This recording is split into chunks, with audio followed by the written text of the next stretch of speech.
Wir machen weiter und zwar mit dem Kühlschrank. Davor hier noch so eine kleine Schlüsselablage. Hier hat man auch die Lichtsteuerung. Ich kann jetzt hier beispielsweise auch bei der Küche noch das Licht anmachen. Ja, dann sieht man ja noch mal ein bisschen mehr. Und ich kann hier auch länger drauf drücken und kann das Licht, siehst du das, kann das Licht dimmen.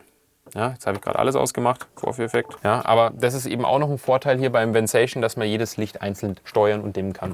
Sonst Kühlschrank, 145 Liter Absorber, heißt der funktioniert mit 12 Volt während der Fahrt, aber im besten in meinen Augen mit Gas oder 230 Volt, also wenn man am Strom angesteckt ist.